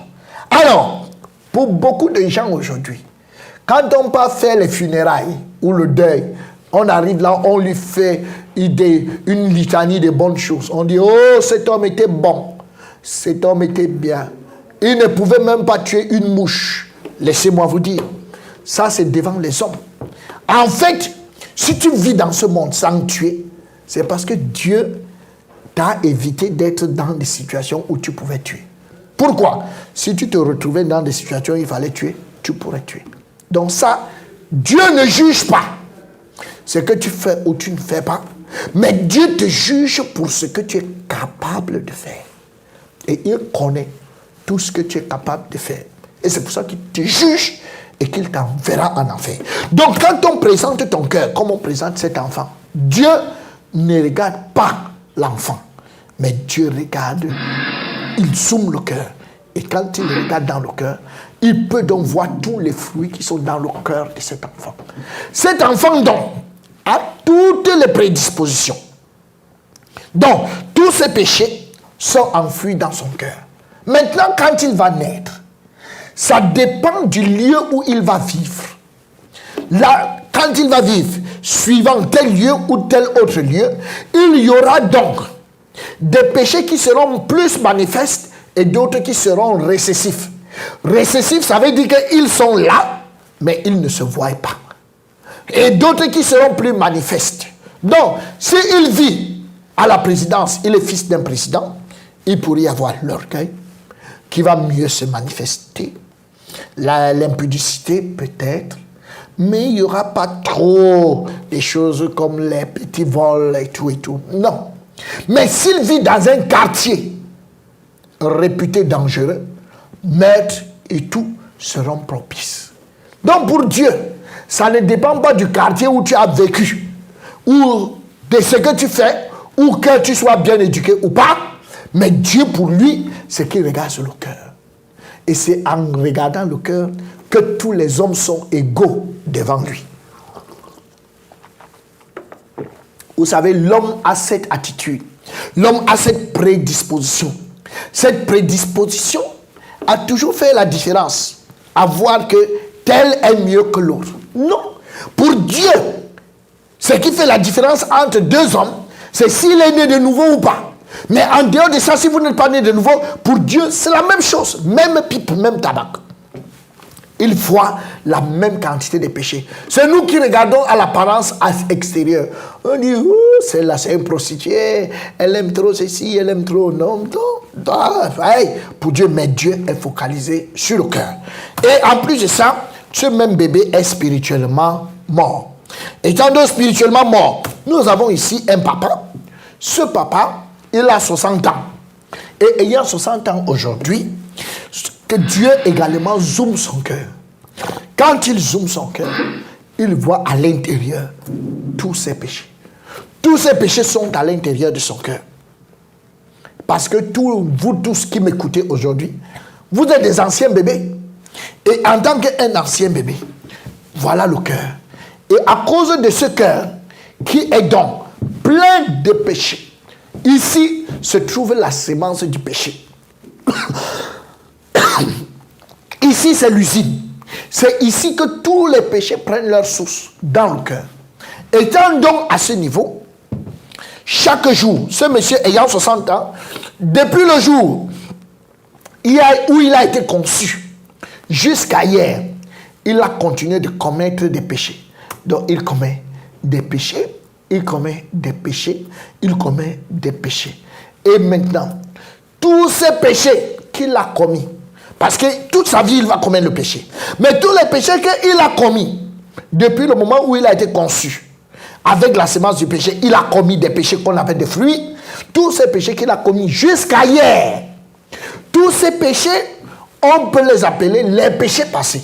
Ce sont les péchés qu'il a commis jusqu'à hier. Et alors aujourd'hui, il a les péchés qu'il a commis depuis ce matin. Il les a commis depuis ce matin, jusqu'à cette heure où tu es en train de m'écouter. Et ça, ce sont ce qu'on appelle les péchés présents. Et alors, comme tu n'es pas encore mort, lui n'étant pas encore mort, d'aujourd'hui, du moins après cet instant, jusqu'à sa mort, il va encore commettre les péchés. Mais ces péchés ne se sont pas encore produits. Ces péchés sont encore localisés dans son cœur. Donc dans son cœur, il y a la sémence du péché. Et en plus de ça, il y a les péchés futurs. Donc les péchés qu'il va faire après cet instant, à partir de demain. Donc tout ça là, donc ça fait un homme avec lui. Les péchés passés, les péchés présents et les péchés futurs. Et il est spirituellement mort. Mesdames et messieurs, même si vous n'avez pas compris tout ce que j'ai dit avant, retenez au moins ceci. Depuis votre naissance jusqu'à votre mort, vous allez commettre des péchés parce que vous avez la sémence du péché en vous. Et les péchés que vous allez commettre, tous les péchés de votre vie, peuvent être divisés en trois. Pourquoi? Vous n'êtes pas encore mort. Donc vous avez les péchés que vous avez fait avant, et vous avez les péchés que vous faites aujourd'hui, et vous avez les péchés que vous allez faire demain. Est-ce que Dieu connaît donc les péchés que vous allez faire demain? Oui, Dieu les connaît. Pourquoi? Imaginez-vous ce qui s'est passé avec Pierre. Pierre dit à Jésus, écoute, je suis prêt à mourir avec toi. Partout où tu iras, je ne suis pas comme les autres apôtres. Ah, Jésus le regarde. Il regarde dans son cœur. Il est Dieu. Vous savez que Dieu regarde à ce qui est dans le cœur. Et il regarde. Et il se rend compte que les prochains péchés qui vont sortir, il n'avait pas encore commis, mais les prochains péchés qu'il va commettre, il va les renier 3 fois. Et il va dire à Pierre, tu vas me renier 3 fois. Pierre va commencer à discuter. Il va dire, mais comment tu peux me dire une chose pareille? Je suis prêt à mourir avec toi. Je ne peux pas te renier. Il va beau discuter, mais il n'en demeure pas moins quand même qu'il va renier le Seigneur 3 fois. 3 fois pour que ce soit clair que ce n'est pas une erreur. Il va renier le Seigneur 3 fois. Toi-même, là où tu es, si Dieu te dit les péchés que tu vas commettre, tu vas commencer à discuter. Mais je vais ici te donner une idée de la quantité des péchés que tu possèdes. Là où tu es. Ça veut dire que tu as la sémence du péché et je vais te montrer un peu la quantité de péchés que tu possèdes. Lisons un peu ce texte. Matthieu chapitre 5 verset 28. La Bible dit, mais moi, je vous dis que quiconque regarde une femme pour la convoiter a déjà commis un adultère avec elle dans son cœur. Si tu regardes une femme pour la convoiter, comme ce monsieur, il sort peut-être de la prière ou de la balade et il regarde une femme. La Bible dit, juste pour avoir regardé, pour la convoiter, il a dit, waouh, quelle belle femme. Oh, la Bible dit, il a déjà commis un adultère. Et il a commis un adultère où? Dans son cœur. Avec qui? Avec elle, puisqu'on ne commet pas l'adultère seul. Donc, ça veut dire clairement que lui, il a commis l'adultère et cette femme a également commis l'adultère. Vous allez me dire que, mais est-ce qu'elle savait? Vous savez, les femmes discutent. Oui, oui, ça fait partie de Lévitique 5, 17. Ça, ce sont des péchés qu'on fait sans savoir. Elle a péché puisqu'elle a commis l'adultère, mais elle l'a fait sans savoir. Donc quelqu'un va vous dire aujourd'hui, depuis que je suis marié, moi je n'ai jamais commis un autre homme et tout. C'est bon, j'apprécie même et j'acclame.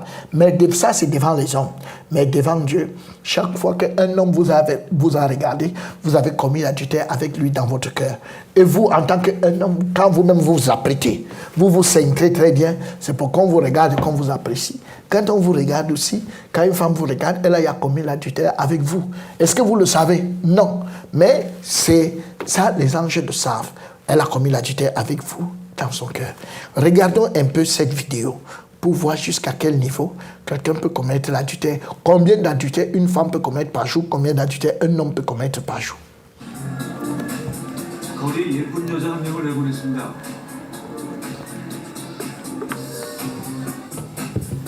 그 남자들의 반응을 살펴봤습니다.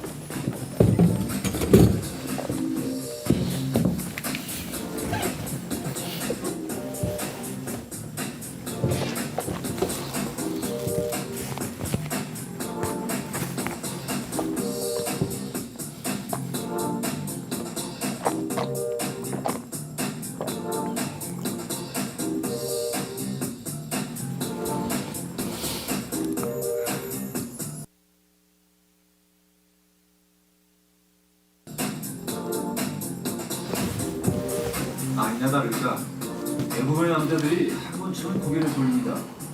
그것도 나이와 세대를 초월해서 말입니다. Ouais, ça c'est tous les péchés que peut connaître une femme en un seul jour ou un homme.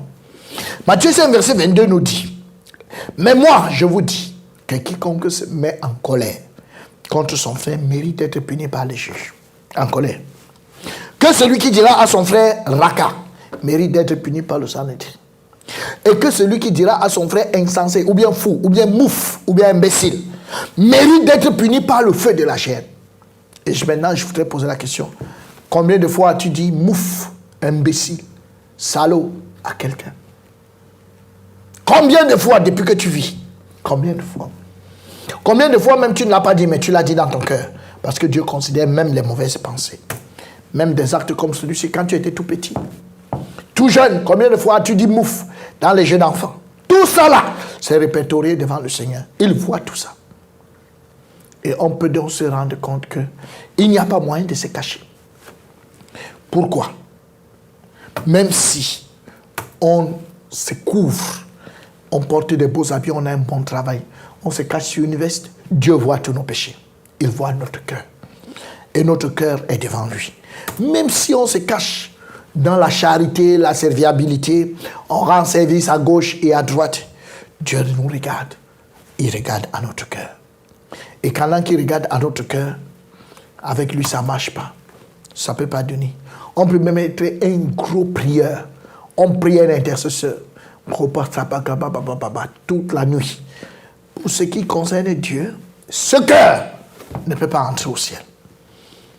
Pourquoi? Il regarde le cœur. Toi-même, si tu arrives chez moi et que je vais te servir à boire, je te demande de choisir un corps. Tu ne peux pas choisir le petit, tu vas choisir le grand. Mais si après, toi-même tu vois ce qu'il y a à l'intérieur, tu vois le cœur de ce gobelet, tu vas dire quelque chose, mieux tu me sers dans le petit. Donc tout ça, c'est tout à fait évident. Donc, à cause du péché, Dieu voit l'homme, Dieu te voit comme quelque chose de sale, quelque chose de répugnant. Quelque chose de sale. C'est pour ça qu'il dit Job 15, verset 15 à 16. Si Dieu n'a pas confiance en ses saints, si les cieux ne sont pas purs devant lui, combien moins l'être abominable et pervers, l'homme qui boit l'eau comme l'iniquité. Donc tu bois l'eau comme l'iniquité. La quantité d'eau que tu as déjà bu depuis que tu es dans ce monde, ce ne sont que des citernes et des citernes. Ça c'est la quantité d'eau. L'homme là, et la Bible dit tu bois l'eau. Comme l'iniquité, tu bois l'iniquité comme de l'eau. Donc, si tu bois l'iniquité comme de l'eau, alors Dieu conclut. Dans Job 25, verset 5 à 6, voici, la lune même n'est pas brillante, et les étoiles ne sont pas pures à ses yeux. Combien moins l'homme qui n'est qu'un ver, et le fils de l'homme qui n'est qu'un vermisseau. Donc, si des gens ne sont pas sauvés, si dans une église, ils ne sont pas nés de nouveau, Dieu les regarde comme une église de vers. Et si la chorale n'est pas sauvée, tous ceux qui sont à l'intérieur, ils sont des vers et des vermisseaux. Et je permettais même de dire des verrettes. Et imaginez-vous, si vous-même, des vers vous appellent leur papa. Là où vous êtes, vous n'avez jamais entendu que le cafard a mordu quelqu'un. Le mille-pattes n'a jamais mordu quelqu'un. Mais si le mille-pattes passe devant vous, tout ce qu'il y a, c'est dans les votre babouche, ou bien de le botter, ou bien de chercher comment est-ce que vous allez vous débarrasser de lui. Oh, il ne vous a rien fait, mais c'est à cause de sa nature. De la même manière, quand Dieu vous regarde et que le dimanche, quelqu'un se lève pour dire oh mon papa, mon Dieu, je t'aime. Oh papa, tu es mon Dieu. Papa est Dieu. Des vers, c'est pas possible. Vous-même, vous ne pouvez pas accepter ça. Donc Dieu regarde comme un ver, un vermisseau. Donc il veut s'en débarrasser. Oui, s'en débarrasser. Imaginez-vous un peu. Et Dieu l'explique très bien dans ce livre de Agé, chapitre 13, Agé chapitre 2, verset 13. Et Agé dit, si quelqu'un souillé par le contact d'un cadavre touche toutes ces choses, seront-elles souillées? Le sacrificateur répondit, elles seront souillées.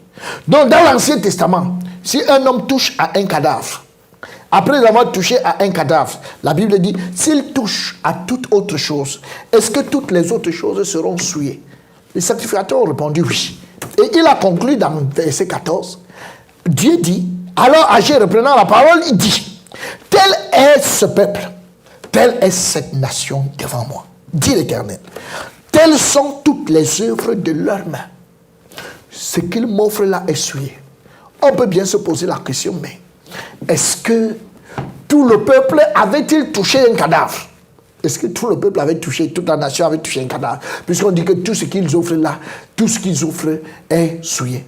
Non! Toute la nation n'avait pas touché un cadavre. Ça, c'est une prophétie. C'était pour expliquer ce moment-ci. C'était pour expliquer l'état du monde en ce moment. L'état du monde en ce moment, tous les hommes n'ont pas touché un cadavre. Mais en fait, les hommes portent le cadavre en eux. En fait, les hommes sont des corbillards ambulants. Puisque tu es spirituellement mort. Étant donc spirituellement mort, l'esprit mort est en toi. En accord avec ce verset. Matthieu 23, verset 27. Il dit, malheur à vous, scribes et pharisiens, hypocrites. Pourquoi? Parce que vous ressemblez à des sépulcres blanchis. Qu'est-ce qu'il y a dans les sépulcres? Qui paraissent beaux au dehors. Là où tu marches, tu parais beau au dehors. Mais qui au-dedans sont pleins d'ossements de mort et de toute espèce d'impureté à l'intérieur. Toute espèce d'impureté. Donc à l'intérieur, nous avons les ossements de mort. Dans notre esprit qui est mort, Dieu appelle ça les ossements de mort que nous transportons. Ça veut donc dire quoi? En transportant donc des ossements de mort, tout ce qu'on touche est souillé. En accord avec l'Ancien Testament. Tout ce qu'on touche est souillé. Nos chansons, souillées. Nos prières, souillées. Nos nuits de prière, souillées. Nos dons, souillés. Nos dîmes, souillées. Tout ce que nous faisons, nos danses, souillées. Tout cela est souillé. Et étant donc souillé, mesdames et messieurs, c'est pour ça que Dieu dit, il dit, Amos 5, 21, je hais, je méprise vos fêtes, je ne puis sentir vos assemblées.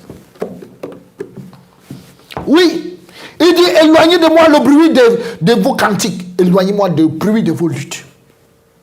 Tout ça là. Pourquoi?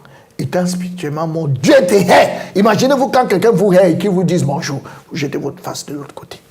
Je hais, je méprise vos fêtes. Je ne puis sentir vos assemblées. Pourquoi? De qui vous moquez-vous? Quand vous vous levez même pour ouvrir la bouche pour prier, il se pose la question, Dieu se pose la question. De qui vous moquez-vous? Il se vous pose la question. De qui vous moquez-vous? Comptez-vous, ouvrez-vous une large bouche et tirez-vous la langue. N'êtes-vous pas des enfants de péché, une race de mensonges, dit le Seigneur.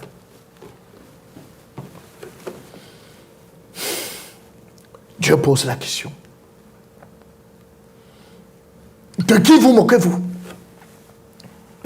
Il dit même, si tu n'obéis pas à sa loi, si quelqu'un détourne l'oreille pour ne pas écouter, donc si tu n'écoutes pas ce que je suis en train de dire, il dit ta prière même est une abomination, donc c'est un autre péché. Donc pour Dieu, il n'y a pas de petit péché, il n'y a pas de moyen péché, il n'y a pas de, en fait, il n'y a pas de petit pécheur, il n'y a pas de gros pécheur. Pour Dieu, pécheur, c'est pécheur. Allez lire Jacques chapitre 4, Jacques chapitre 2, verset 10. Car quiconque observe toute la loi, mais pêche contre un seul commandement, devient coupable de tous. Si tu obéis à toute la loi, mais tu pêches contre un seul commandement, tu deviens coupable de tous. Regardons ici, ça c'est un bandit.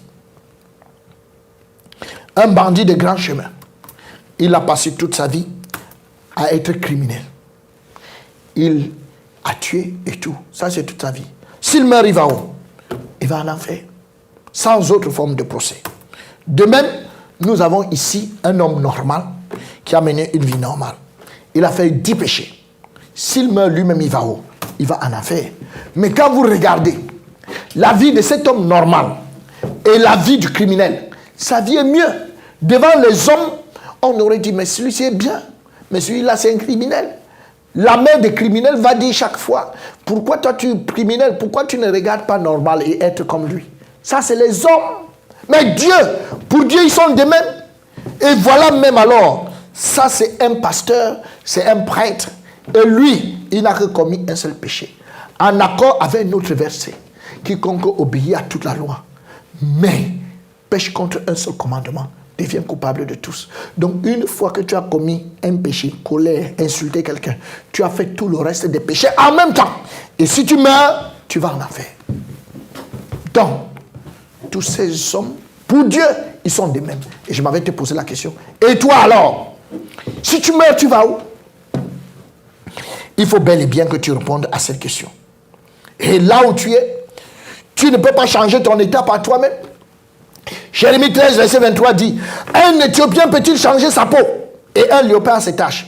Il dit, de même pourriez-vous faire le bien, vous qui êtes accoutumés à faire le mal. Quand quelqu'un n'est pas né de nouveau, la descendance là-dedans, notre coutume c'est faire le mal. Mais quand tu dis bonjour à quelqu'un, Dieu considère ça comme un péché. C'est ta coutume, faire le mal. Faire le mal. Rien que le mal. La Bible dit que tu ne peux pas te séparer de ça. Jérémie 2, verset 22. Quand tu te laverais avec du nitre, quand tu emploierais même beaucoup d'eau, de potasse, ton iniquité resterait marquée devant Dieu, dit le Seigneur. Le nitre et la potasse, c'est quoi? Nitre et la potasse, même quand tu emploieras les prières, même quand tu emploieras le jeûne, tu ne peux pas te séparer de tous tes péchés. Parce que tes péchés sont collés et c'est posé devant le Seigneur. Comme un faisceau. C'est là devant lui. Donc ça veut dire que pour Dieu, mesdames et messieurs, l'homme n'a aucun moyen de s'en sortir, encore moins de s'améliorer. Il n'y a pas de moyen. Donner sa vie à Dieu, c'est impossible. Parce qu'un mort ne peut pas donner sa vie. C'est pas possible. On entend les gens dire, j'ai donné ma vie à Jésus. C'est même la déclaration, cette déclaration. C'est même cette déclaration qui est la preuve que vous allez en enfer. Parce que ce n'est pas biblique. C'est Jésus qui donne sa vie. Ce n'est pas un homme qui donne sa vie. Non. Les affaires invitent Jésus, viens dans mon cœur, fais de moi un enfant de Dieu. Ce n'est pas biblique. Et comment pouvez-vous amener des gens au ciel par répétition? Quelqu'un fait la prière de répétition. C'est quand même bête. Excusez-moi. C'est quand même inadmissible que des gens puissent accepter ce genre de choses. Pourquoi? Si c'était ça le cas, on serait allé dans une école maternelle pour dire à des enfants, répétez après moi, Seigneur Jésus, viens dans mon cœur, fais de moi un enfant de Dieu. Ils auraient fait cette prière. Pourquoi? Ils ne comprennent rien. C'est pour ça qu'ils prient comme ça. Et vous allez me dire qu'ils sont différents du vieux. Même le vieux ne comprend rien. Parce que si le vieux comprenait, il n'allait pas faire ça. Donc donner sa vie, ce n'est pas biblique, ce n'est pas possible. Confesser ses péchés, c'est impossible. Pourquoi? Les péchés sont trop nombreux. Et en plus, Dieu ne l'écoute pas. Voilà les versets. Lévitique 5, 17. Tu as les péchés que tu as fait sans savoir. Lorsque quelqu'un péchera en faisant, sans le savoir, contre l'un des commandements de l'Éternel, des choses qui ne doivent point se faire, il se rendra coupable et sera chargé de sa faute. Donc, tu as les péchés que tu as fait sans savoir. Et si je te dis que pour aller au ciel, il faut les confesser, comment tu fais pour confesser les péchés que tu as fait sans savoir, puisque tu ne t'en souviens pas? 2. La Bible dit que tes péchés sont trop nombreux. Ils sont plus nombreux que les cheveux de ta tête. Car des mots sans nombre m'environ. Les châtiments de mes iniquités m'atteignent. Et je n'ai plus à supporter la vue. Ils sont plus nombreux que les cheveux de ma tête. Les péchés d'un homme sont plus nombreux que les cheveux de ta tête. Alors tu fais donc comment pour t'en séparer? Tu fais donc comment pour les compter? S'il faut passer par la confession, tu vas faire comment? Et en plus c'est ça, Dieu dit qu'il n'écoute pas. Quand on dit que Dieu n'écoute pas, Ésaïe 59, verset 1, il dit non, la main de l'Éternel n'est pas trop courte pour sauver, ni son oreille trop dure pour entendre. Mais ce sont vos crimes qui mettent une séparation entre vous et votre Dieu. Ce sont vos péchés qui vous cachent sa face et l'empêchent de vous écouter. Donc, Dieu ne peut pas t'entendre lui confesser les péchés. Va faire cela avec un religieux, va lui confesser tes péchés. Lui et toi, vous irez quand même en enfer. Donc, on va le faire en plein culte et tout et tout. Vous tous, avec les membres de l'Assemblée, vous irez en enfer. On ne passe pas par là pour naître de nouveau. Parce qu'il ne vous écoute pas. Donc, l'enfer est incontournable, mesdames et messieurs. Pourquoi? Parce que le salaire du péché, c'est la mort. C'est ça. Dieu n'est redevable en personne. tout le monde qui a commis un péché, Dieu doit lui donner son salaire. Et le salaire du péché, c'est la mort. Romains 6, verset 23. Le salaire du péché, c'est la mort. C'est pour ça que, à cause du péché, Dieu prend ceux qui sont spirituellement morts, ceux qui sont des pécheurs, et les jette en enfer. Et la Bible dit, puisque beaucoup disent que l'enfer n'existe pas, plusieurs disent, Matthieu 13, 42 en parle. Et ils les jetteront dans la fournaise ardente, où il y aura des pleurs et des grincements de dents. Les gens seront étonnés. Comment est-ce que je me suis retrouvé en enfer? Et, Apocalypse chapitre 20, verset 15, quiconque ne fut pas trouvé, écrit dans le livre de vie, fut jeté dans les temps de feu. Ça, jeté dans les temps de feu. Appelle ça comme tu veux. Dis même que ce n'est pas l'enfer. Donnez-lui un autre nom. Mais c'est les temps de feu. Et Dieu dit qu'avec ça, ils n'en sortiront pas. Par la Bible, aujourd'hui, ta vie a été diagnostiquée. Et devant Dieu, tu as été trouvé pécheur. Donc, Dieu a prononcé le jugement. Et si après tout ce que j'ai dit, tu continues de dire, malgré tout cela, tu dis, oui, je suis innocent, innocenté, ou bien, je suis innocent. Certainement, sa colère s'est détournée de moi. C'est ce que tu dis. Ah, je suis dans l'église depuis, sa colère s'est détournée de moi. Ah, j'ai donné ma vie, même si c'est n'importe comment, ma vie a changé. C'est bon, ta vie a changé extérieurement. Mais tu n'as pas changé du tout intérieurement. Et on l'a vu. Donc, Dieu te dit, voici. Je vais contester avec toi. Parce que tu dis, je n'ai point péché. Psaume 50, verset 21 nous dit que je vais tout mettre devant toi. Parce que voici ce que tu t'es dit. Tu t'es dit que je suis comme Dieu. Tu t'es imaginé que je te ressemble. C'est-à-dire que tu t'es imaginé que là où tu es là, tu ressembles à Dieu ou bien que Dieu te ressemble. Tu dis que comme tu t'imagines que je te ressemble, je vais tout mettre devant toi. Et je vais tout mettre, toutes tes œuvres devant toi. Et tu sauras toi-même. Donc les gens iront en enfer avec la conviction que c'est bon. Il vaut mieux qu'ils aillent en enfer. Pourquoi? Car je vous le dis en vérité. Tant que le ciel et la terre ne passeront point, il ne disparaîtra pas de la loi un seul iota. Ou un seul trait de la lettre, jusqu'à ce que tout soit arrivé. Dieu nous dit aujourd'hui qu'il ne nous juge pas sa parole. C'est sa parole qui est là maintenant, qui nous juge. Si elle ne te juge pas aujourd'hui, elle te jugera après ta mort. Après ta mort. Et ça ne changera pas. Ce sera toujours cette même parole. Alors, permettez-moi de vous dire, mesdames et messieurs, l'enfer, bel et bien, voilà ses caractéristiques. Le feu ne s'éteint point en enfer. C'est un feu qui brûle éternellement. Et en enfer, il y aura différents endroits. Tu es d'abord jeté en enfer. Et maintenant, étant donc en enfer, on va te juger en accord avec tes fruits. Il y aura des points en rapport avec les fruits des péchés que tu auras commis. Le feu ne s'éteint point. Non. En enfer, l'on ne meurt point. On ne meurt point en enfer. En enfer, il y a les pleurs et les grincements des dents. Parce que plusieurs vont regretter. Et vont se dire, oh, j'allais pourtant à l'église chaque jour. J'avais donné le terrain pour l'église. J'ai donné mon argent. J'ai servi dans l'église.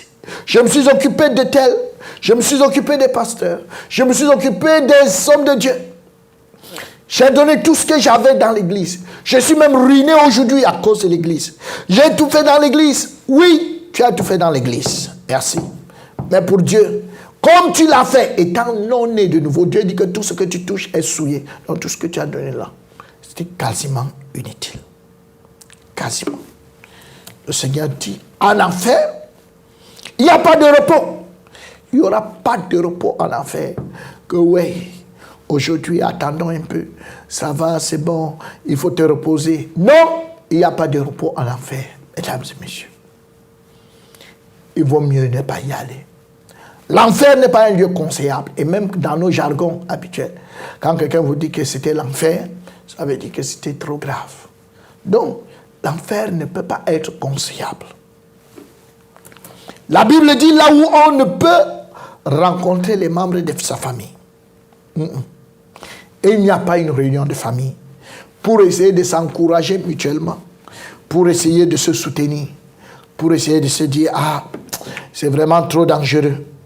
Vraiment, ça fait chaud ici. Vraiment, mon fils vient. L'embrassade d'une mère ne va rien donner. La Bible dit, le feu de l'enfer n'est pas comme le feu là où on se chauffe. Ce n'est pas un feu comme là où on se chauffe ici ou bien là où on prépare. Non, c'est un feu tout à fait différent. Et enfin, la Bible dit, l'enfer, il est impossible de s'échapper. Quasiment impossible de s'échapper de l'enfer. Regardons cette vidéo pour avoir une idée. Cette vidéo qui a été montée pour avoir une idée de l'enfer.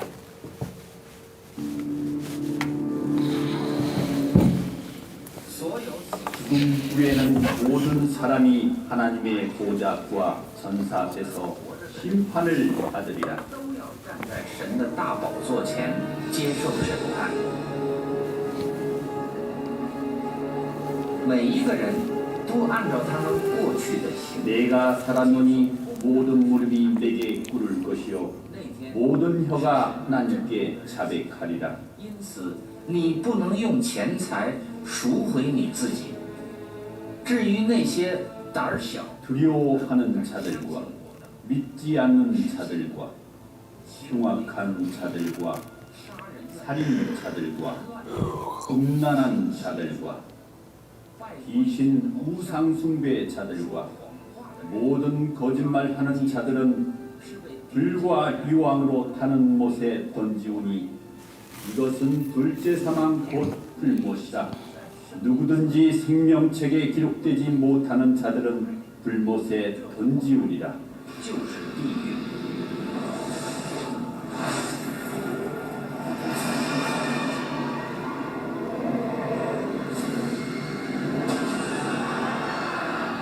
地狱就是 그 몸과 영혼이 밤낮 힘을 얻지 못하고 거기서 슬피 울며 이를 갈고 영원히 고통 가운데 있으리라. 咬着他们的蛀虫，永远不死；焚烧他们的火焰，永远不息。 Oui. Pourquoi? La Bible dit, Romains 6, 23, le salaire du péché, c'est la mort. Et quand on parle ici, on parle de la mort éternelle.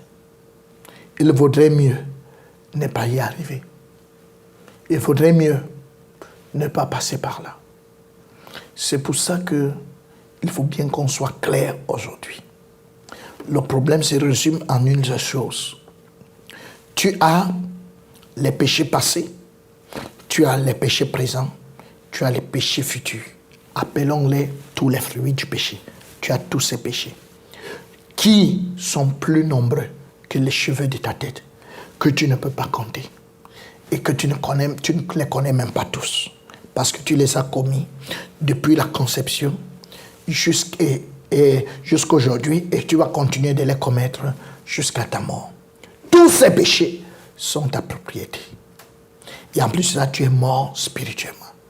La seule question et les bonnes questions que tu dois te poser, au lieu de commencer à discuter sur la religion, au lieu de commencer à discuter, je vais dans mon église, sur les pasteurs, sur les congrégations, pose-toi la question.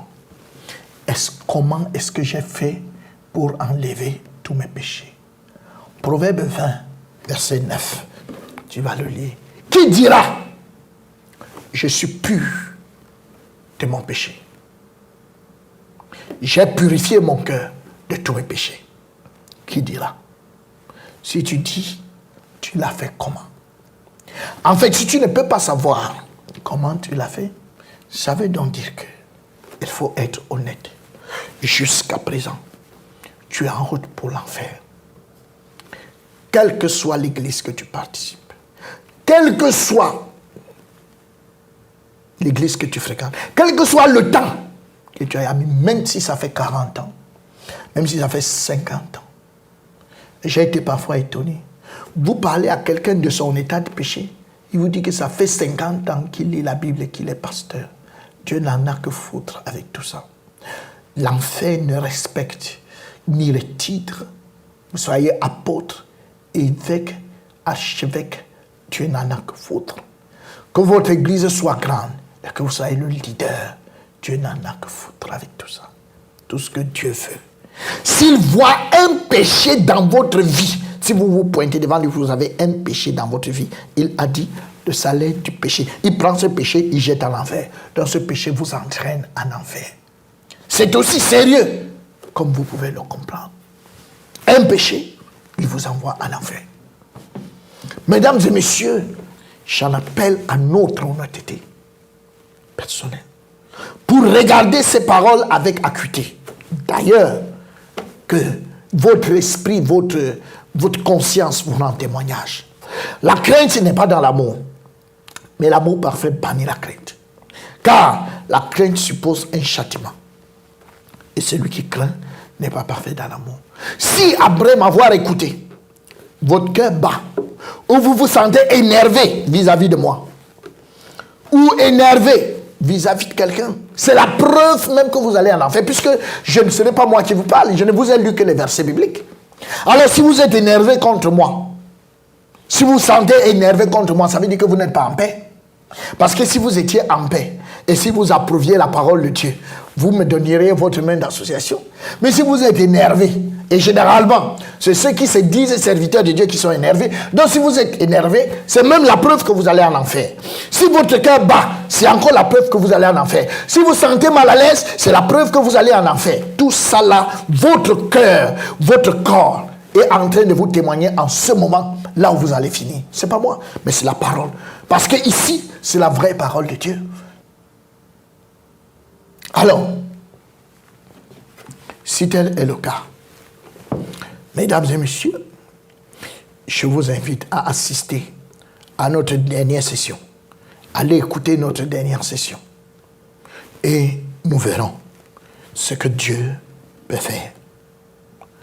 Merci de m'avoir écouté. Excusez-moi pour le temps, mais cela est nécessaire parce que nous sommes quand même morts spirituellement depuis longtemps. Et il faut briser le cercueil pour aller nous montrer notre état à l'intérieur. Merci de m'avoir écouté. Et si vous permettez, nous allons prier. Notre Dieu et notre Père, nous te sommes infiniment reconnaissants pour ton amour. Merci pour cette grâce immense que tu nous accordes aujourd'hui, d'être jugés par ta parole au lieu d'attendre notre mort pour enfin être jugés. Nous serions restés vivants, ne sachant pas que ta parole nous condamnait de cette manière, et nous serions surpris après notre mort. Comme nous le disons, nul n'est censé ignorer la loi. Nous aussi, nous étions ignorants de toutes ces choses. Merci de nous en avoir parlé et de prendre conscience aujourd'hui de notre état. Seigneur, nous voulons prier que tous ceux qui m'ont écouté, que personne ne meure avant d'avoir écouté la prochaine session. Et continue de les garder et donner de l'oreille pour entendre et un cœur pour comprendre la dernière session. Merci grandement au nom puissant de Jésus-Christ. Amen.